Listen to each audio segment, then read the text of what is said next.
గురుచరిత్ర పారాయణ అధ్యాయం 3. దీంట్లో గురుభక్తి యొక్క గొప్పతనం గురించి సాక్షాత్తు నృసింహ సరస్వతి స్వాముల వారి యొక్క శిష్యుడు నామధారకుడికి చెప్తూ ఉంటాడు. ముందుగా మా గురువుగారికి మేము నమస్కారం చేసుకోవాలి కదా. అందువలన చిన్నతనం నుంచి కూడా మాకు మా బ్రహ్మజ్ఞానాన్ని, తత్వాన్ని నూరు పోసినటువంటి మా గురుదేవులు, అంటే ఆయన ఒక విజ్ఞాన ఖని. ఆయన అంత చెప్పినా మాకు విజ్ఞానం అర్థం కాదు అసలు. అంత హై లెవెల్ గురువుగారు అనమాట. మా గురువుగారు అయినటువంటి సుందర చైతన్యానంద స్వాముల వారి యొక్క పాదపద్మాలకు నమస్కారం చేస్తూ ఈ 3వ అధ్యాయం చెప్తున్నాను. పూర్వం అక్కడ మనకి గోదావరి తీరంలో అంగీరస మహర్షి అని ఒక మహర్షి ఉండేవాడు. ఆయన ఆశ్రమం ఉండేది. అక్కడ చాలామంది సద్బ్రాహ్మణులు ఉన్నారు ఆయనకి. అలాగే వాళ్ళంతా కూడా వ్రత దీక్ష పూని తపస్సులు చేసుకునేటటువంటి వాళ్ళు కూడా ఉండేవారు. మొత్తం అదొక పెద్ద అంగీరస ఆశ్రమం.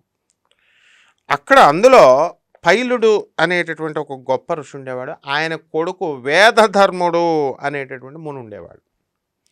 ఆయనకి చాలామంది శిష్యులు ఉన్నారు. ఈ వేదధర్ముడికి ఉంటే ఒకసారి ఆయన ఏం చేశారంటే, తన శిష్యుల భక్తి శ్రద్ధల్ని టెస్ట్ చేస్తారు. మరి ఇప్పుడు పరీక్ష పెడతాం కదా, 10వ క్లాసు 5వ క్లాసు జరిగినప్పుడు టెస్ట్ పెడితేనే ఆ పై క్లాసుకు ప్రమోట్ చేస్తాం. అలా గురువులు ఎప్పుడు కూడా ఏం చేస్తారంటే శిష్యులకి టెస్టులు పెడతారు. వాటిని పాస్ అవ్వాలి, అంతేగాని గురువుగారు మాకు చేయలేదు అనకూడదు. తర్వాత అలా ఆయన తన శిష్యులందరినీ కూడా అసలు వీడికి భక్తి ఏమైనా తగ్గిపోయిందా, శ్రద్ధ ఏమైనా తగ్గిపోయిందా, ఇలా అన్నీ పరీక్షించుకుంటూ ఉండేవాడు. అందరినీ పిలిచి ఏమన్నాడు, నాయనా నేను పూర్వజన్మల్లో కొన్ని పాపాలు చేశానయ్యా, ఎక్కువ భాగం ఏమైపోయింది ఈ జన్మలో తపస్సుతో నాశనం చేసేసుకున్నాను. ఒక 100 పాపాలు చేశాను అనుకో, అందులో ఒక 85% తీసేసాను, ఇంకా 15% బ్యాలెన్స్ ఉంది నాయన. కాబట్టి మిగిలిన ఈ కొంచెము చాలయ్యా బాబు, ఇది అనుభవిస్తేనే కానీ తీరదు. ఎవరికైనా ఒకటే సూత్రం, మన కర్మలు మనం అనుభవించాలి, అప్పుడే తీరతాయి. కాబట్టి అనుభవిస్తేనే కానీ తీరదు. ఒకవేళ దానిని నా తపశ్శక్తితో నేను పోగొట్టేసుకోవచ్చు దాన్ని, కానీ అది నాకు మోక్షాన్ని రానివ్వదు. నా మోక్షానికి అది విఘ్నం చేస్తుంది, కలిగిస్తుంది. అందువలన నేనేం చేస్తానంటే సర్వపాపహరమైనటువంటి సర్వ పాపాలను కూడా తీసిపడేసేటటువంటి కాశీనగరానికి పోతాను. నేను వెళ్ళి ఆ కర్మ మిగిలినటువంటి శేషం ఉంటుంది కదా, రిమైండర్, ఆ కర్మశేషాన్ని అనుభవించి దాన్ని నేను నాశనం చేసేసుకుంటాను.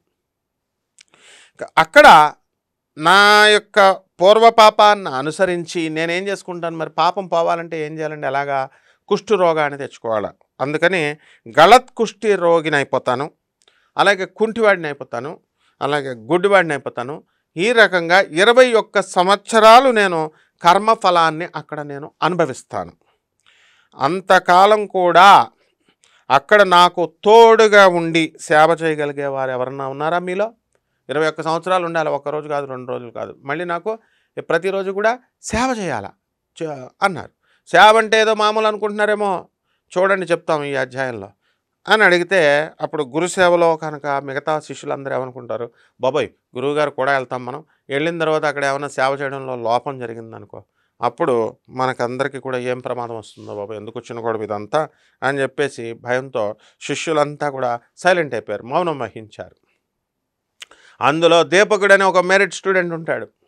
అతను గురు భక్తుడు అనమాట. ఆయనకు గురుసేవ అంటే మహా ఇష్టం, ఉత్తమ భక్తుడు. అతను ఏం చేశాడు, శిష్యుడికి గురువుగారికి దగ్గరికి వచ్చి నమస్కారం చేసి, స్వామి గురుదేవ, మోక్షానికి విఘ్నం కలిగించే ఆ పాపం ఏదో శేషం ఉందన్నారు కదా, అది మీ దగ్గర ఉంచుకోకూడదు గురుగారు, మీరు కనుక నాకు అనుమతిస్తే నాకు ఇచ్చేసేయండి, అది మీ బదులు నేను ఆ పాపాన్ని అనుభవించి నేను మీకు సేవ చేస్తాను అన్నాడు. నన్ను అనుగ్రహించండి స్వామి, అవకాశాన్ని నాకు ఇవ్వండి అని అడుగుతాడు.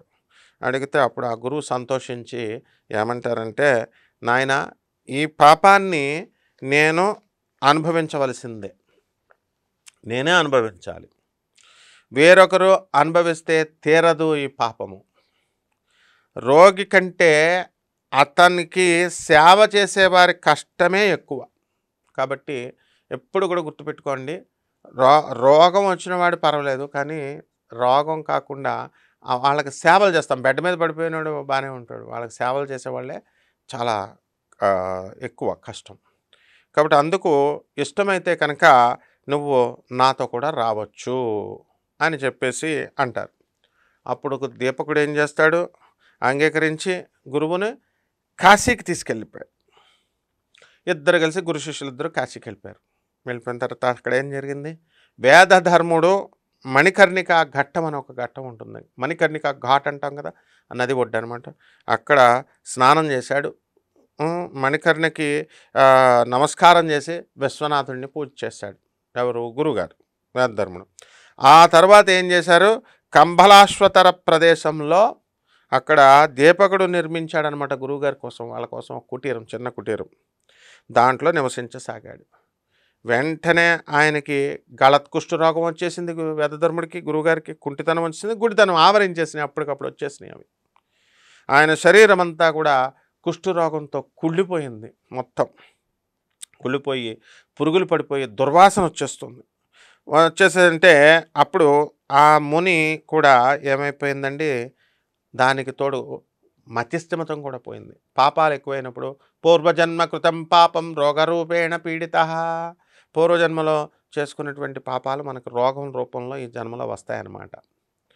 కాబట్టి దానికి తోడు మతిస్థిమితం కూడా పోయింది. దీనికి పోయేసరికి సహజంగా ఎంతో ప్రేమగా ఉంటారు గురువులంటే, సహజంగా ఈ యొక్క గురువుల యొక్క నైజం అది. అటువంటి ఎంతో ప్రేమగా ఉండేటటువంటి ఆ గురువుగారు ఇప్పుడు అతి క్రూరంగా మారిపోయాడు. కారణం, పాపాలను అనుభవించేటప్పుడు మన మనస్సు కూడా అలాగే మారిపోద్ది అనమాట, పాప ఫలితం అనుభవిస్తున్నప్పుడు. కాబట్టి ఏమైపోయాడు, క్రూరంగా ప్రారంభించాడు.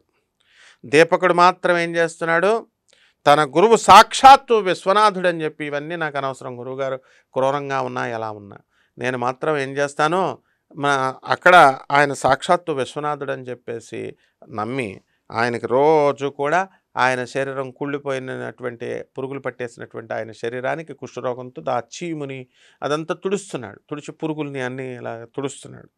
తుడిచి సర్వోపచారాలతో పూజ చేసి అన్నం పెట్టి చక్కగా అన్నం తెచ్చి పెడుతూ ఉండేవాడు.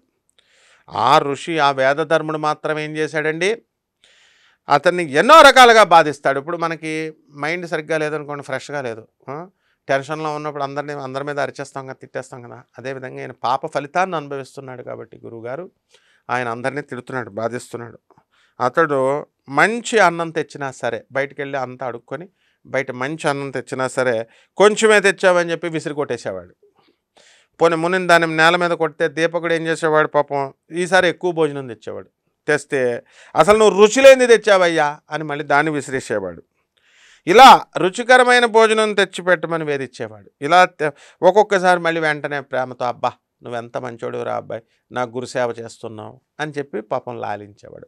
మళ్ళీ ఆ వెంటనే, చీపా నువ్వు ఏంటి బిల్డప్ ఇస్తున్నావా, నువ్వు నాకు సేవలు చేస్తున్నానని చెప్పేసి నువ్వు ఒకడు అహంకరిస్తున్నావా అని అనేవాడు. మళ్ళీ ఈ విధంగా విచిత్రాతి రకంగా మనసంతా కూడా స్థిరత్వం కోల్పోయి మనము ఉన్మాదులుగా ప్రవర్తిస్తాం. మనకు పాప ఫలితం ఎక్కువైనప్పుడు రోగం అండి, పిప్పని నొప్పి వస్తుంది, ఎలా ఉంటుందండి, బ్రిడ్జి మీద దూకేయాలనిపిస్తుంది. కాబట్టి అందరి మీద అరుస్తాం. అలాగే ఇది కూడా అనమాట. అప్పుడు ఆ మరుక్షణమే కోపించి, దుర్మార్గుడా, నువ్వు నన్ను ఎంతో పీడిస్తున్నావు, నువ్వు వెళ్ళిపోయి ఇక్కడి నుంచి, నా శరీరంలో దుర్వాసన పోయేలాగా నువ్వు అసలు కడగడం లేదు, అందువలన ఈగలు వచ్చి నన్ను కుడుతున్నాయి, తోలకుండా చూస్తావేమిట్రా అని కసిరేవాడు. మళ్ళీ వెంటనే, అబ్బాయి నువ్వు ఉత్తమ శిష్యుడు నాయన, నా కోసం నువ్వు ఎంతో కష్టపడుతున్నావు అంటూ ఉండేవాడు. ఈ రకంగా సాగుతోంది జీవితం. ఇలా ఉన్నప్పుడు దీపకుడు ఏదన్నా పని చేయబోతుంటే, పోనీ తోలమన్నాడు కదా అని ఈగలను తోలదామని వెళ్తుంటే ఏం చేసేవాడైనా, దుష్టుడా, ఆకలితో నా ప్రాణం పోతుందిరా, ఇంకా భిక్షకు పోయి అన్నం తీసుకురావట్లేదేంటి అని తిట్టేవారు. ఈ రకంగా కొట్టేవారు కూడా. అప్పుడు దీపకుడు మాత్రం కొంచెం కూడా చలించలేదు అసలు. పాపము ఎక్కువగా ఉన్నవారికి ఒక అద్భుతమైన వాక్యం చెప్తారండి. పాపము ఎక్కువగా ఉన్నవారికి కష్టాలతో పాటు ఏమొస్తుంది, దుష్టత్వం కూడా కలుగుతుంది అని చెప్పి దీపకుడు తెలుసుకున్నాడు. ఏంటండి, మనకి పాపం మనం బాగా ఎక్కువ చేసాం, కష్టాలు వస్తాయి, కష్టాలతో పాటు మనం క్రూరమైన మనస్తత్వం వచ్చేస్తుంది, చీటింగ్, దుష్టత్వంతో మనం కలుగుతుంది అని తెలుసుకుని దీపకుడు ఏం చేశాడు, గురువుని భక్తితో సేవిస్తూ ఉన్నాడు. గురువే సకల దేవతా స్వరూపుడని నమ్మినటువంటి అతను కాశీక్షేత్ర యాత్ర కూడా చేయకుండా అతను ఏం చేశాడు, అక్కడ దేవతలను కూడా దర్శించేవాడు కాదు. కాశీ యాత్రకు వచ్చినప్పుడు ఈ గుడి ఆ గుడి అని తెగ తిరిగేస్తాం మనం కనుక కాశీ వెళితే. ఆయన అసలు ఏ గుడికి వెళ్ళలేదు, ఎక్కడా కూడా దర్శించకుండా గురుసేవలోనే నిమగ్నమయ్యాడు ఈ గురువుగారికి సేవలు చేస్తూ. అతను ఎవరితో మాట్లాడేవాడు కాదు శిష్యుడు. తన పనేంటో తను చేసేవాడు. తన శరీరానికి కావలసిన పనులను కూడా చేసుకోవడం మానేసేసి గురుసేవ చేసేవాడు. అంత గొప్ప భక్తుడు అనమాట, గురు భక్తుడు. అప్పుడు ఒకసారి ఏమైంది, కాశీ విశ్వనాథుడు ప్రత్యక్షమైపోయాడు. అతను గురుభక్తికి మెచ్చుకున్నాడు. దర్శనమిచ్చి వరం కోరుకోవయ్యా దీపక అన్నాడు. ఈయనేమడిగాడు, మనమైతే వెంటనే బిల్డింగ్లు కావాలండి, ఒక 4-10 కార్లు కావాలండి అని అడుగుతాం. ఆయన ఏం చేశాడు, అతను తన గురుదేవుని ఆజ్ఞ లేనిదే, సార్ మీరు వచ్చి దర్శనం వచ్చినా సరే నాకు వరం కోరుకోమన్నా, నా గురువు ఆజ్ఞ ఉండాలండి, నేను నా గురువుగారు అనుజ్ఞ లేకుండా ఏ వరం కూడా నేను కోరుకోను అన్నాడు. అయితే వెళ్ళి కనుక్కొని రారా బాబు మీ గురువుని అని పంపుతాడు శివుడు. కానీ గురువు దగ్గరికి వెళ్ళి దీపకుడు అడుగుతాడు, స్వామి మీ వ్యాధి తగ్గేలాగా నేను వరం కోరుకుంటాను, శివుడు వచ్చాడు, మీకు ఇష్టమేనా అని అడుగుతాడు. అడిగితే అప్పుడు ఆయన ఏమన్నాడు, గురువుగారు ఎవరా బిల్డప్ ఇస్తున్నావా, నీకు శివుడు ప్రత్యక్షమయ్యాడని, అయినా నేను కావాలని తెచ్చుకున్నా నీ పాపాన్ని, ఏం నువ్వు పోగొడతానంటావు, నాకు ద్రోహం చేయాలనుకుంటున్నావా, లేకపోతే నాకు సేవ చేయలేకపోతున్నావా, చెప్పు పో, చేస్తానని అక్కడ ప్రగల్భాలు చెప్పావు, 21 సంవత్సరాలు ఇక్కడ చీము తొరగలేకపోతున్నావా అని అలా అడుగుతాడు. అప్పుడు ఏమిరా నా సేవ చేయడం నీకు అంత కష్టంగా ఉందా, నా కోసం నువ్వు ఎలాంటి వరం కోరుకోకలేదు పో అంటాడు. వరం వలన ఈ రోగం కనుక నేను పోగొట్టుకుంటే మళ్ళీ వేరొక జన్మ ఎత్తాలరా బాబు, ఎత్తి నేను అనుభవించాలని చెప్పి శాస్త్రం చెప్తోంది. కాబట్టి నేను ఈ జన్మలోనే ఈ పాపాన్ని అనుభవించేస్తాను, నా మోక్షానికి ఆటంకంని నేను తొలగించుకుంటాను అని గురువుగారు అంటాడు. అప్పుడు ఇంకెందుకు నా గురువుకు పనికిరాని కోరిక, ఆయన పాపాన్ని పోగొట్టొద్దు అంటున్నాడు అని చెప్పేసి నాకేమో కోరికలు అవసరం లేదని చెప్పేసి కాశీ విశ్వనాథుడి దగ్గరికి దీపకుడు వస్తాడు. వచ్చి ఏమంటాడు, అయ్యా కోరుకోవయ్యా బాబు, అడిగావా మీ గురువుగారిని అంటే, మా గురువుగారికి వద్దంటండి. అంటే నీ కోసం కోరుకోరా నాయన అంటే, నాకేం అవసరం లేదు, మా గురువుగారికి వద్దన్నారు కాబట్టి నీ కోరికలతో నాకు పని లేదు, నువ్వు ఇంకెళ్ళిపోవచ్చు అంటాడు కాశీ విశ్వనాథుడిని. స్టన్ అయిపోతాడు కాశీ విశ్వనాథుడు. కాశీ విశ్వనాథుడు దీపకుని ద్వారా ఈ విషయం తెలుసుకొని నిర్వాణ మండపానికి వచ్చి దేవతలందరూ ఇలా సమక్షంలో కూర్చుంటే ఆశ్చర్యంతో ఈ విషయాన్ని విష్ణుమూర్తికి చెప్పాడండి. విష్ణుమూర్తితో చెప్పేసరికి విష్ణుమూర్తి మహా సంతోషపడిపోయి అబ్బా ఎలాంటి వాళ్ళు అబ్బా ఈ గురు శిష్యులు ఇద్దరు చూడాలని చెప్పి ఆ గురు శిష్యులను చూడడానికి వైకుంఠం నుంచి వచ్చేసాడు. ఆయన్ని చూడగానే దీపకుడు నమస్కారం చేసి, ఏం స్వామి వరాలు ఇమ్మని మీకోసం తపస్సులు చేస్తుంటే వాళ్ళకి మాత్రం తపస్సులు మీరు వెళ్ళి కోరికలు ఇవ్వరు, దర్శనాలు ఇవ్వరు, నేను మీ శివుడిని పూజించలేదు, నిన్ను పూజించట్లేదు, ఏదో నా గురువుగారి సేవ నేను చేసుకుంటున్నాను, అసలు మీరంతా వచ్చి నన్ను వరాలు కోరుకోమని అడుగుతారు ఎందుకు, మాకు అవసరం లేదు, వెళ్ళిపో, మా గురువుకు పనికిరాని కోరిక నాకు అవసరం లేదని విష్ణుమూర్తి అంటే, ఈయనేమంటాడప్పుడు విష్ణుమూర్తి, స్వామి మీరు వరాలు కోరి మీకోసం తపస్సు చేస్తున్న వారిని ఉపేక్షించి మిమ్మల్ని ఏ రోజునా కూడా సేవ చేయనటువంటి నాకు దర్శనాన్ని ఇచ్చారేమిటి అని అడిగితే, అప్పుడు విష్ణుమూర్తి ఏమంటాడు, నాయనా గురువుని భక్తితో సేవిస్తే నన్ను సేవించినట్లేరా బాబు, అలాంటి శిష్యుడికి నేను అధీనమైపోతాను, చెప్పు నీకు నేను ఎప్పుడు లైఫ్ లాంగ్ నీ కంట్రోల్లో ఉంటా.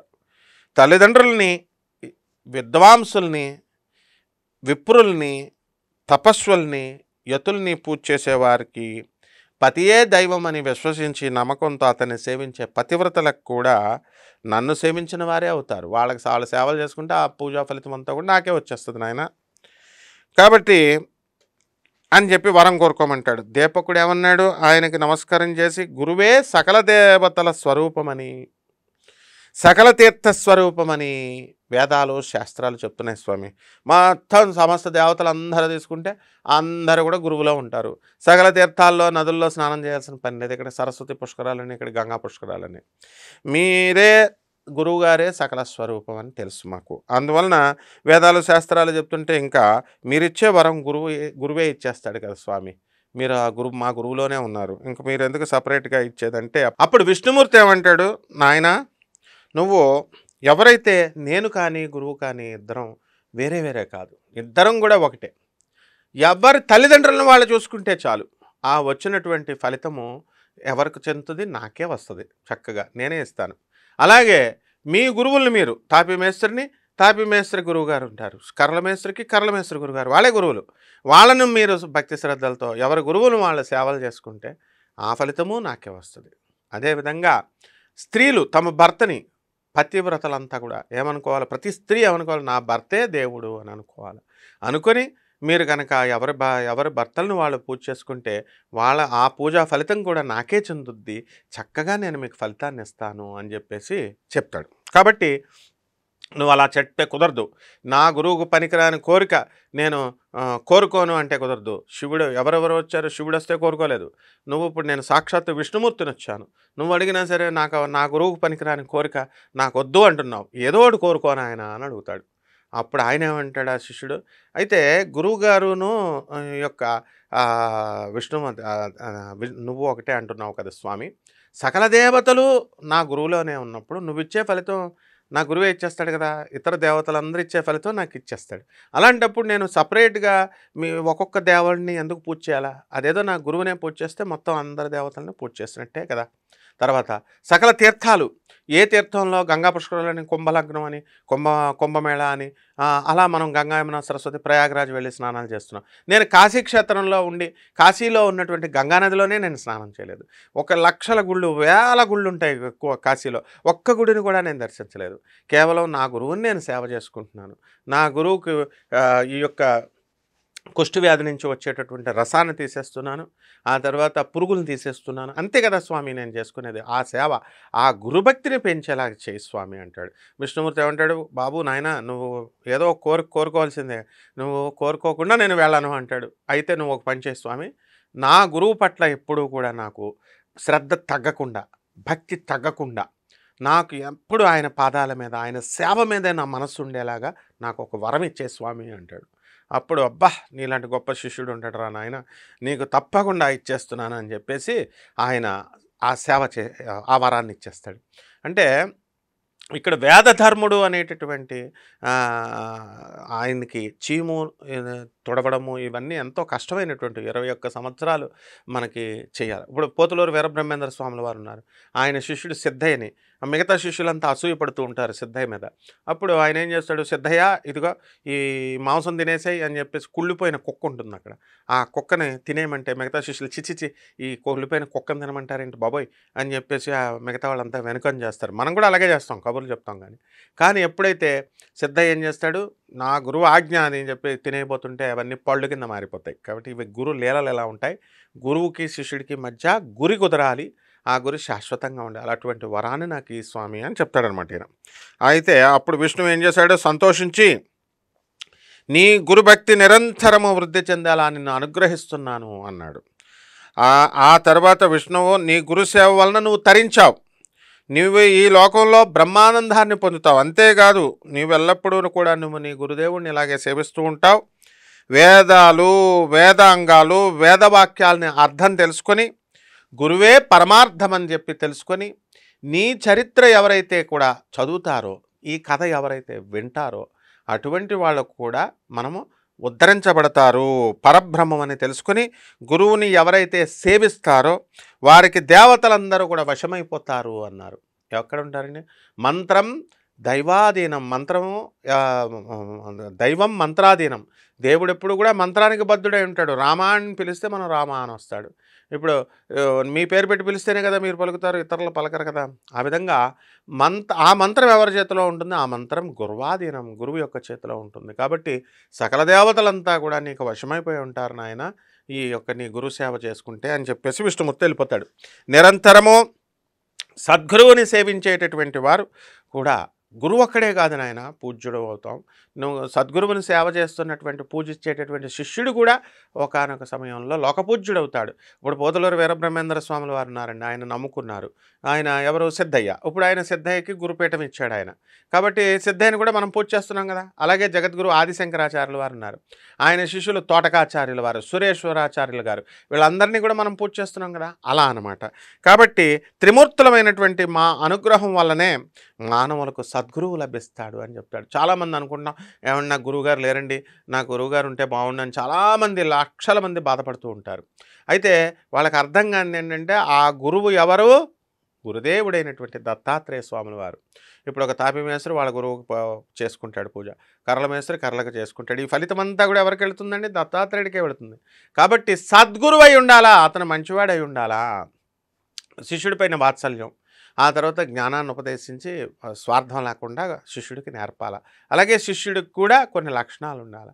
త్యాగబుద్ధి ఉండాలి. గురుసేవ ఎందు ఇంట్రెస్ట్ ఉండాలి. అంతేగాని గురువు చెప్పే విద్య నేర్చుకోవాలా, కానీ గురువుకు మాత్రం మేము సేవలు చేయకూడదంటే తప్పనమాట.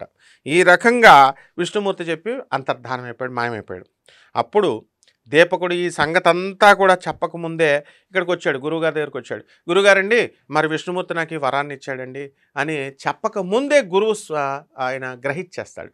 గ్రహించేసి వేదధర్ముడు ఏం చెప్తాడు, నాయన ఇదిగో విష్ణుమూర్తి వచ్చాడు కదా నీ దగ్గరికి, శివుడు వచ్చాడు కదా, నువ్వు ఇలా వరం ఆడావు కదా, చాలా మంచి అడుగురా నువ్వు అని చెప్పేసి తప్పకుండా నీ గురుభక్తి వర్ధిల్లుతుంది నాయన అని చెప్పేసి ఆయన కూడా చేస్తాడు, ఆశీర్వదిస్తాడు. బాగుంది. మరి ఇంతసేపు కూడా ఈ వేదధర్ముడు నాకు కుష్టి వ్యాధి ఉంది, నా తర్వాత నాకు కుంటివాడిని, నేను గుడ్డివాడిని అని కావాలని తెచ్చుకున్నాను అన్నాడు కదా. ఇక్కడ ఇదంతా కూడా గురువు ఆడినటువంటి లీల అనమాట. అసలు సాక్షాత్తు పుణ్యం చేసినటువంటి వేదధర్ముడు శిష్యుల్ని బోధన చేసేటటువంటి వాళ్ళు వీళ్ళ పాపాలు చేయడం ఏంటి, వీళ్ళకి ఏం పాపాలు లేవు. అయితే మరి ఎందుకు ఈ రోగాలు ఇవన్నీ తెచ్చుకొని పెట్టుకున్నాడు అంటే వేదధర్ముడు అక్కడ గురువుకి శిష్యుడికి ఉండేటటువంటి అనుబంధం ఎలా ఉండాలి, గురువు పూజ చేస్తే శిష్యుడికి ఇన్ని లాభాలు కలుగుతాయి, బ్రహ్మజ్ఞానం తత్వజ్ఞానం అనే కాకుండా లాస్ట్కి పరమాత్మ సాక్షాత్తు శివుడు కేశవుడు ఇద్దరు, విష్ణుమూర్తి ఇద్దరు కూడా వస్తారు అని చెప్పడం కోసం ఈ లీల చేశాడు తప్ప ఆయన ఏ పాపమో చేయలేదు. ఈ విధంగా శిష్యుడి ధర్మాల్ని ప్రపంచానికి తెలియజేయాలి కదా, శిష్యుడు ఎలా ఉండాలనైనా గురువుని సేవించుకోవాలని చెప్పడం కోసం చేశారనమాట. కాబట్టి సద్గురువు యొక్క భక్తి ఎప్పుడు కూడా మనకి కంటితో చూడవద్దు సుమా, సద్గురుని భక్తునివి నువ్వు కంటితోనైనా చూడొద్దు అని చెప్పేసి ఈ యొక్క కలిపురుషుడికి బ్రహ్మదేవుడు చెప్తాడు. కాబట్టి ఈ యొక్క దీన్ని బట్టి ఏమిటంటే ఈ కలిపురుషుడికి 4,32,000 సంవత్సరాలు పరిపాలించుకోమని చెప్పి బ్రహ్మదేవుడు ఇచ్చాడు. ఆయన ఏం చెప్పాడు, ఒక శిష్ణాన్ని చేత్తో పట్టుకొని నాలుకని ఇలా చేత్తో పట్టుకొని ఉండడంలో అర్థం ఏంటంటే ఎవరైతే ఈ కలియుగంలో కామాన్ని జయిస్తారో, అలాగే ఈ వాక్చాలత్వాన్ని అంటే ఈ యొక్క వాళ్ళనండం వీళ్ళనండం క్రిటిసైజ్ చేయడము ఇలాంటివి అతివాగుడు ఇలాంటివి తగ్గించుకుంటారో ప్రపంచాన్నే జయిస్తారు వాళ్ళు. కాబట్టి అలాంటి వాళ్ళని నేను కానివ్వకుండా చేస్తా, ఉత్తమ గతులు రాకుండా చేస్తా అని చెప్పేసి కలి ప్రతిజ్ఞ చేస్తాడు. అయితే గురుభక్తుల జోలికి వెళ్ళవద్దని చెప్పేసి బ్రహ్మదేవుడు చెప్తాడు కదా. గురుభక్తుల్ని చూడగానే కలికి భయమేస్తుంది అనమాట. ఈ అధ్యాయం ద్వారా మనం తెలుసుకోవాల్సింది ఏంటంటే గురుదేవులైనటువంటి దత్తాత్రేయ స్వాముల వారు సద్గురువు. ఆయన మన కర్మలను తొలగిస్తాడు, మన కష్టాలను తొలగిస్తాడు, మనం చేసినటువంటి పాపాలను నశింపజేస్తాడు. ఆ తర్వాత ఈ యొక్క మనకు కావలసినటువంటి కోరికలన్నీ కూడా తీర్చడంలో ఈ పాపాలు పోతానే కదా. గురుతత్వం తెలియజేస్తాడు, బ్రహ్మ ఆనందాన్ని తెలియజేస్తాడు, బ్రహ్మ జ్ఞానాన్ని ప్రసాదిస్తాడు. ఇప్పుడు వచ్చి పులోమని మనకు విజ్ఞానం చెప్పినా మనకి ఏం అర్థం కాదు. మన గురువులు చెప్పినప్పుడు గురువు యొక్క అనుగ్రహం ఉన్నప్పుడే అర్థమవుతాయి అన్నమాట. కాబట్టి జగద్గురువు అయినటువంటి మన దత్తాత్రేయ స్వాముల వారి యొక్క అనుగ్రహం కోసం ఈ గురు చరిత్ర 3వ రోజు పారాయణని వినండి. చక్కగా చదువులేనటువంటి వాళ్ళు, చదువుకోలేనటువంటి వాళ్ళు, ముసలి వాళ్ళు, పాపం వాళ్ళ కళ్ళు కనబడినటువంటి వాళ్ళు ఈ యొక్క వీడియోని మీరు చక్కగా పెట్టేసుకొని వింటే సరిపోతుంది. దీనికి ప్రత్యేకమైనటువంటి నియమాలు కానీ ఏమీ లేదమ్మా. నెక్స్ట్ అధ్యాయంలో మనం మిగతా విషయాలు తెలుసుకుందాం. శుభమస్తు.